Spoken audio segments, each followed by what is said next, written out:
Linda McMahon is back in the ring. You know, for months, or at least for weeks, definitely I've been reporting she wanted Commerce Secretary, and then Howard basically got the word he was not getting Treasury Secretary, despite Elon Musk backing him. And boom, he gets Commerce, she gets Department of Education. A, she doesn't have experience in it.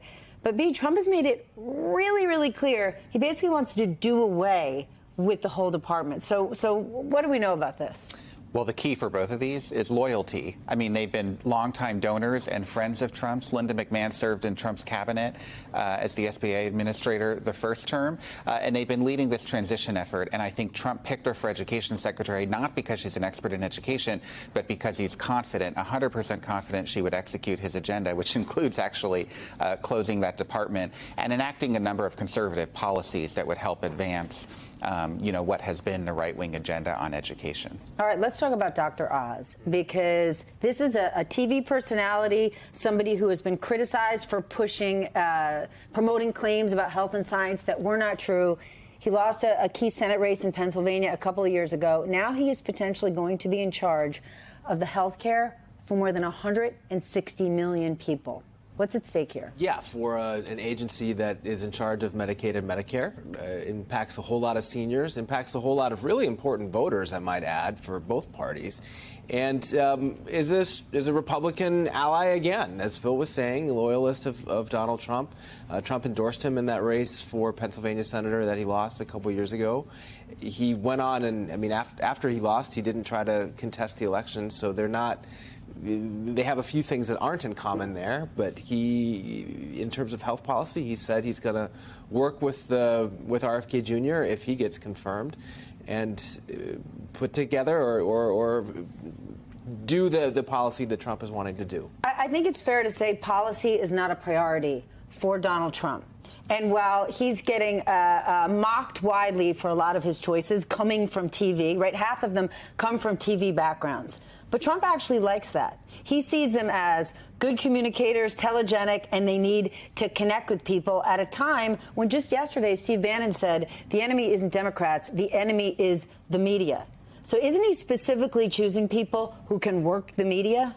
Not just work the media, but work public opinion, to try to shape public opinion in service to Trump's agenda. Like, he wants to get stuff done, not because he's a policy nerd, but because he wants to make this sort of lasting change in Washington, to change our institutions, to change the way our democracy functions.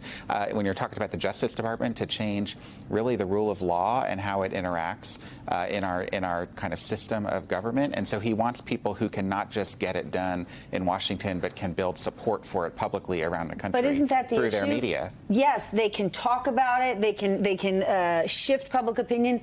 But these are huge jobs with huge responsibilities. Can they actually do the work? Huge jobs with big numbers of personnel that will report to them. The other thing I wanted to note about that is there's a catch-22 to becoming too big of a star in Trump's orbit. And that's something we certainly learned from Trump 1, that he may be picking people who are good on TV, who are good at connecting with people, but if they get too big, he may not hold on to them for very long. So to be good looking, but not too good looking. All right, let's talk about Matt Gaetz and this report, because the House Ethics Committee is set to meet tomorrow to discuss releasing this report. But now there's this hacker who got access to the depositions of 2 potential victims. How does that factor into all of this? Like, what happens here? Yeah, I mean, look, this is obviously a huge moving target here. It does seem like, irrespective of what happens with the hacked material, which is obviously unclear, that pressure is mounting on the allegations, if not the report, eventually becoming public. I think every credible media outlet in the city is trying to get their hands on this report, and I think there's a pretty decent expectation that the facts, if not the report itself, will eventually be disclosed.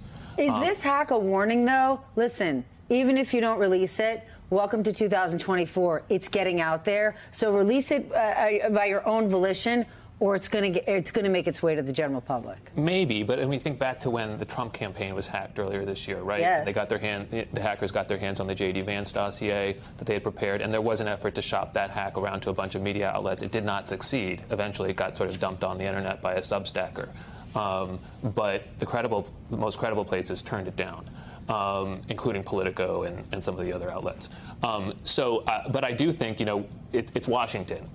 As the universe of people expands who get access to this information, particularly Congress, people in Congress and staffers in Congress, the odds go up that that information will eventually make its way to the press. There's no guarantees, but you can see the pressure mounting in various respects. Let's talk different pressure. Pressure on, pressure for, pressure Donald Trump is putting on others to confirm Matt Gaetz, right? Today's reporting, he's now working the phones. He's now all in on Gaetz. This is kind of a surprise because even a few days ago, it was sort of like, well, Gaetz is the sacrificial lamb. He'll go down to save others and he'll go run for governor of Florida in a few years. But maybe not. Trump seems to really want this. He seems to really want it. It's interesting because he's using the political capital that he has to make this happen. We'll see if it actually works and how much political capital he uses. He's got a lot. He's going to talk about the fact that he's not only won the election, but won the popular vote. He feels like he has a mandate. He wants the team that he wants. And yet there's so much opposition to Gaetz that certainly using some of those chits and making some of those calls may end up depleting the well when he needs that capital for something else.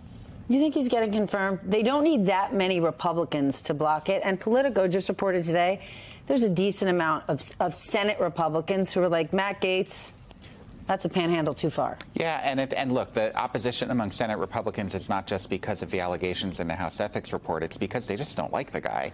Like he's the least popular member awesome point. of the Hill, and he's alienated so many members of his own party over the years, and they look at him and just see someone who's really a politician in camera, does not have the substance when it comes to law and order and prosecutions and really practicing law that you would normally look for at the head of the Justice Department. And it only takes a few Senate Republicans to say no for Gaetz' nomination to fail. And I would point out there's a lot of time left here. So even though Trump is working the phones, even though J.D. Vance is going to be up on the Hill working with senators to try to get them to support Gaetz, you have week after week after week of more information and allegations to come forward before the senators actually vote on the nomination in January. All right, now we're going to talk about my favorite cabinet position because there's much intrigue about Treasury Secretary, right? So Howard Lutnick versus Scott Bessent, in the running. Howard trying to poison Scott last week. Hey, nobody who ever worked for Soros should get this job.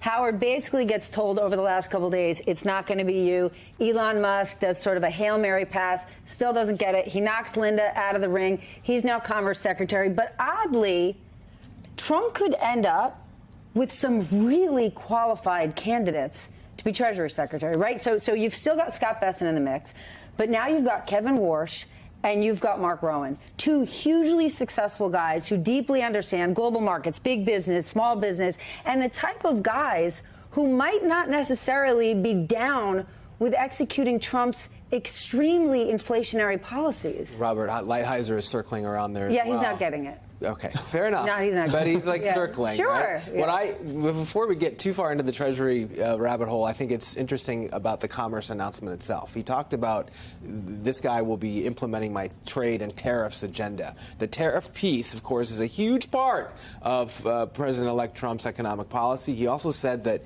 it was a little unclear. He said that USTR, the U.S. Trade Representative, would also be reporting up through that. So clearly, this may have been a consolation prize. He wanted Treasury, and yet I sort of took that to mean commerce may be even more important in this next Trump go-round than it was the first time. And what's interesting is, right, so Lutnick did not get Treasury Secretary, even though that's what Elon Musk wanted. Mm-hmm. Elon Musk is still in Lutnick's corner, so you wonder, what is it that Lutnick is going to be overseeing that Musk wants?